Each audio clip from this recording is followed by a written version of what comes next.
इन्होंने मुझे आते ही वही बात बोली कि असल मकसद यहाँ पर आना है।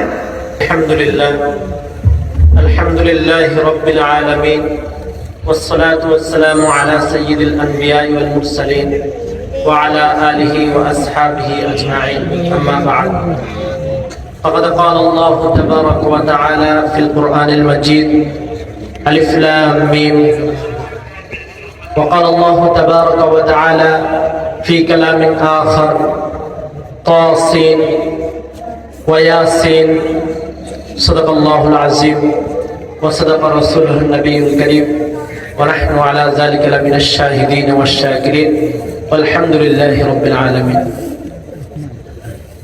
সর্বপ্রথম মেহমান এখানে এসে আল্লাহ তাআলা শুকরিয়া আদায় করেছেন, এরপরেই আপনাদের কাছ থেকে দোয়া নেওয়ার জন্য এসেছেন এই কথাটা বলেই মেহমান বলেছেন অল্প সময় কথা বলবেন। অল্প সময় আলহামদুলিল্লাহ অত্যন্ত গুরুত্বপূর্ণ আলোচনা করেছেন, যে আলোচনাগুলো আমরা যদি হৃদয়ে ধারণ করতে পারি, এই অনুযায়ী আমল করতে পারি, ইনশাআল্লাহ আমার আপনার জন্য নাজাতের জন্য যথেষ্ট হয়ে যাবে। প্রিয় উপস্থিতি, তিনি সর্বপ্রথম বলেছেন পৃথিবীতে কিছু বিষয় এমন আছে যেগুলো আমাদেরকে অবশ্যই সবাইকে মেনে নিতে হয়, যেমন মৃত্যু। এই মৃত্যুটা নাস্তিক হোক, মুসলমান হোক, কাফের হোক, বেঈমান হোক, আল্লাহকে সে মানে না, রাসূলকে মানে না, দ্বীন মানে না, ইসলাম মানে না, কোরআন মানে না, সুন্নাহ মানে না, কিছুই মানে না, কিন্তু সেও মৃত্যুকে মেনে নেয়, সেও মৃত্যুকে বিশ্বাস করে। এরকম ভাবে আরো এমন কিছু বিষয় আছে যেগুলো আমাদেরকে আকলে ধরে না, বিবেক বুদ্ধিতে ধরে না, কিন্তু মেনে নিতে হয়। যেমন পবিত্র কোরআন মাজিদের শুরুতেই সূরা ফাতিহার পরেই আছে আলিফ লাম মিম। এভাবে পুরো কোরআন মাজিদের মধ্যে আলিফ লাম র আছে, ইয়াসিন আছে, তাসিন আছে, মুজাম্মিল আছে, মুদ্দাসসির আছে।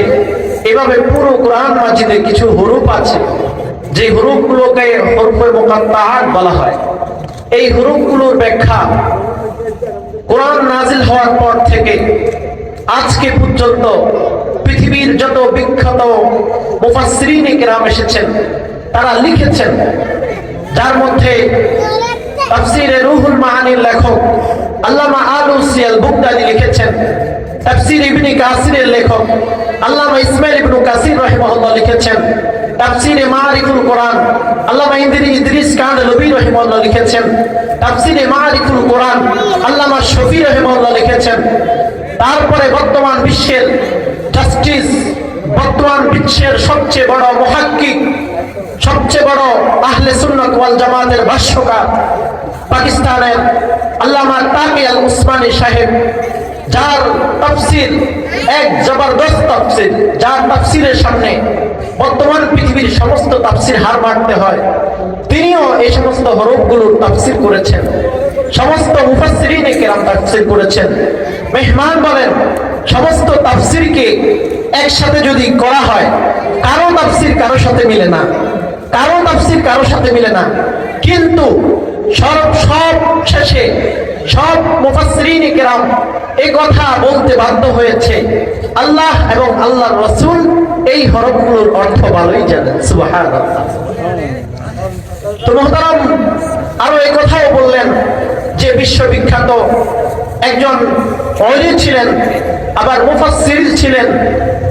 তিনি অনেকগুলো হাদিস মুখস্থ করতেন, তাকে হাফেজে হাদিস বলা হতো, কিন্তু তিনি কোরআন শরীফ হেফজ করতে পারেন নাই। জিজ্ঞেস করা হলো, হুজুর আপনি কোরআন মাজিদ হেফজ করতে পারেন না কেন? তিনি উত্তর দিলেন, কারণ আমি যখন কোরআন শরীফের শুরু করি, বিসমিল্লাহর ভাইয়ের মধ্যে ডুব দিই, বিসমিল্লাহর ভাইয়ের তাহকিক সব আমার সামনে চলে আসে। এই তাহকিক, তাফসীর, রুমুজ, গমুজ, হাকায়েক, কোরআনের যে সমস্ত গুরুত্বপূর্ণ আল্লাহর দেওয়া বিধান আছে, কোরআনের আল্লাহ তাআলার দেওয়া যে কারামাত, যে মুজিজা আছে, সবগুলোর মধ্যে ডুবে যাই। কোরআন আমি হেফজ করতে পারি না। তো এই জন্য মুহতারাম বুঝালেন যে দেখুন আজকে আপনাদের মাঝে যে প্রোগ্রামটি হয়েছে এটা একটি ছোট মাদ্রাসার প্রোগ্রাম, দ্বীনি মার্কাজের প্রোগ্রাম। এই দ্বীনি মার্কাজে আপনি আপনার একজনকে যখন এখানে লাহিক করে দিবেন, একজনকে মাদ্রাসায় ভর্তি করিয়ে দিবেন, সে আলেম হবে, কিন্তু আপনি মারা যাবেন এক সময়। এই আলেমের পরে আরো আলেম হবে, একসময় সে ছাত্র থাকবে, এরপরে উস্তাদ হবে, এরপরে তার ছাত্ররা উস্তাদ হবে, এভাবে চলতে থাকবে। এখানে দ্বীনের যে তার থেকে দাওয়াত, দ্বীনি ইলমের চর্চা, প্রণালী শিক্ষা করা, শিক্ষা দেওয়া, এই যে চলতে লাগলো, আপনার কারণেই শুরু হলো। মনে রাখবেন আপনি হয়তো কবরে শুয়ে থাকবেন, আপনার কথা হয়তো পৃথিবীর কেউ জানবে না, আপনাকে পৃথিবীর সবাই ভুলে যাবে, কিন্তু আপনি যে সাদকায়ে জারিয়া একটা জিনিস রেখে গেলেন, এই সাদকায়ে জারিয়াটা কিয়ামত পর্যন্ত আপনার নাজাতের জন্য যথেষ্ট হয়ে যাবে। মেহমান আরো বললেন যে দেখুন আমরা বাসায় যে ছোট একটা দান বাক্সা বা ব্যাংক কিনি, ওখানে 10 টাকা 5 টাকা বা আরো বেশি টাকা আস্তে আস্তে জমাইতে থাকি। ওখানে 10 টাকা রাখার পরেই এটাকে ভেঙে ফেলি না, ওখানে অল্প কিছু টাকা হলেই ভেঙে ফেলি না, বরং এটাকে রাখতে রাখতে একবারে পুরা করে তারপরেই এটা খুলি আমরা।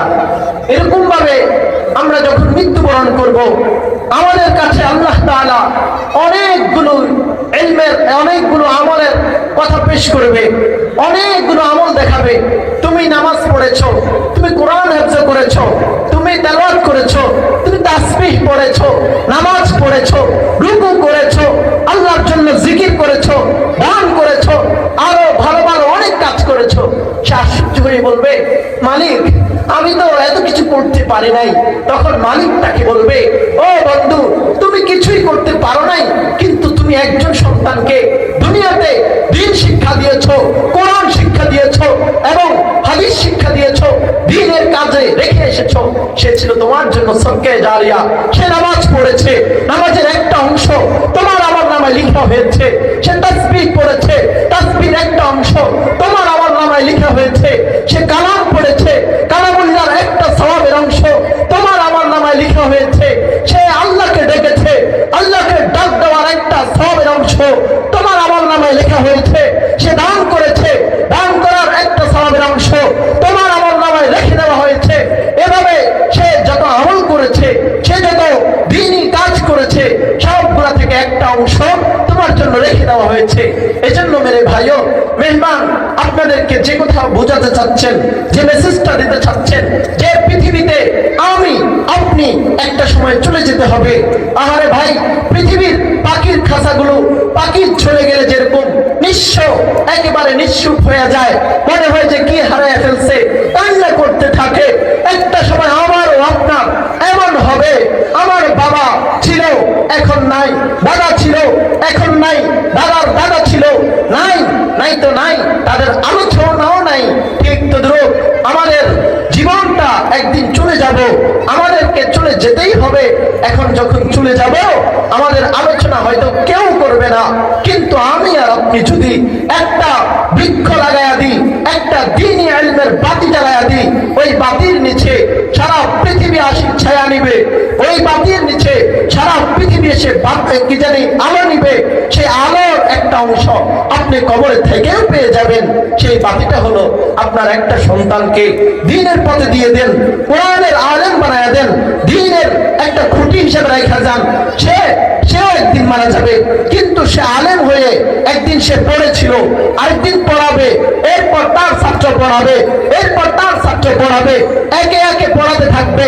কিয়ামত যতদিন আছে, আল্লাহ নবীজি বলেন কিয়ামতের পূর্বে দুনিয়া ততদিন টিকে থাকবে যতদিন আল্লাহর জমিনে লা ইলাহা ইল্লাল্লাহ কালিমা পড়া হবে। এই কালিমা কাদের মাধ্যমে পড়া হয়? দিনদার উলামায়ে কেরামের সেই সদকায়ে জারিয়া একজনে শিখায়, আবার সে আবার শিখায়, সে আবার শিখায়, সে আবার শিখায়। এই মাধ্যমেই তো থাকে। এখন কিয়ামত পর্যন্ত আপনাকে সবাই ভুলে যাবে। সেই একদম অন্ধকার কবরের মধ্যে আপনাকে রেখে আসলো, কিন্তু আপনি যে মাদ্রাসার ছাত্রদের জন্য কিছু টাকা দিয়ে বললেন, হুজুর এই ছাত্রগুলাকে বিস্কুট কিনে খাওয়ায়েন, খাবার খাওয়ায়েন, চানাচুর খাওয়ায়েন, মুড়ি খাওয়ায়েন, এই জিনিসটা আপনার জন্য রয়ে যাবে। এই জিনিসটা আপনাকে কিয়ামত পর্যন্ত স্মরণ করবে। তারপরে একজন হুজুরকে দেখলেন, মেহমান বলল যে হুজুরকে দেখার পরে আপনি আপনার কিছু টাকা হুজুরকে দিয়ে দিলেন, আপনার কোটি কোটি টাকা পড়ে থাকবে। এই কোটি কোটি টাকা আপনাকে কিয়ামতের পর্যন্ত এক সুতা পরিমাণ কিছুই দিতে পারবে না। কিন্তু হুজুরকে, একজন আলেমকে, কোরআনকে ভালোবেসে, উলামায়ে কেরামকে ভালোবেসে, নবীর সুন্নাহকে ভালোবেসে, কোরআন হাদিসের মাদ্রাসা, মসজিদ, মাহফিলকে ভালোবেসে আপনি কিছু রেখে গেলেন। এই যে কিছু রেখে গেলেন, একজন হুজুরকে দিলেন, এতিম ছাত্রের শীতের কাপড় কিনে দিলেন, এরকম মাদ্রাসাগুলোতে কিছু সহযোগিতা করলেন, এটা আপনাকে বলবে না। আপনাকে এই জিনিসটা হাদিসে আসছে, এই যে আপনার সদকা জারিয়াটা, আপনার রেখে যাওয়া যে সন্তানটা, এই সন্তানটা আপনাকে কিয়ামতের মাঠে লজ্জিত করবে না। আল্লাহর সাথে এক পর্যায়ে গিয়ে যুদ্ধের মতো লাগবে, আল্লাহ এই লোকটা আমাকে ছাড়া সে কখনো কিছু খাইতো না, আমাদের মাদ্রাসা ছাড়া সে কিছুই বুঝতো না, আজকে তাকে যে আপনি জাহান্নামে দিবেন, এটা হতে পারে না। এই জন্য আমার ভাইরা, হুজুরের সর্বশেষ এই কথাই বুঝালেন যে আমাদের প্রত্যেকের একজন করে সন্তান হলেও মাদ্রাসায় ভর্তি করিয়ে দিব। মাদ্রাসা উলামায়ে কেরাম, দ্বীন, ধর্ম, ইসলামকে ভালোবাসবো, মহব্বত করব। কমাস কম, শেষ কথা হলো, কমাস কম কিছু দিতে পারলাম বা নাই পারলাম, কমাস কম মাদ্রাসা, মসজিদ, দ্বীন, ধর্ম, নবী মুহাম্মদুর রাসূলুল্লাহ সাল্লাল্লাহু আলাইহি ওয়াসাল্লামের শানে বলেও কোন প্রকারের বস্তাকি করব না। কখনো মাদ্রাসাকে ছোট করে দেখব না, উলামায়ে কেরামকে ছোট করে দেখব না। যদি ছোট করে দেখি, যদি নবীর একটা সুন্নাহকে ছোট করে দেখি, তো মনে রাখতে হবে ঈমান নিয়ে আমরা কবরে যাইতে হয়তো পারবো না। এজন্য মেরে ভাইও, শেষ কথা হলো, হুজুর আমাদেরকে একটা সুন্দর সঙ্গীত শোনাবেন ইনশাআল্লাহ। এরপরে আমরা হুজুরের মুসাফির মানুষ, হুজুরের সাথে দোয়া করে তারপরে বাড়িতে ফিরবো। শেষ কথা হলো, আমরা এই মাদ্রাসাটা আপনার কাছে, আমার কাছে আমানত, আপনার কাছে আমার কাছে মাদ্রাসাটা আছে, মানে আল্লাহ তাআলা আপনার প্রতি, আমার প্রতি ইহসান করেছেন, রহম করেছেন। আপনার কাছে, আমার কাছে মাদ্রাসাটা পাঠায়া আল্লাহ আমাকে পরীক্ষা করতেছে, আমি মাদ্রাসার প্রতি কেমন যত্নবান হচ্ছি।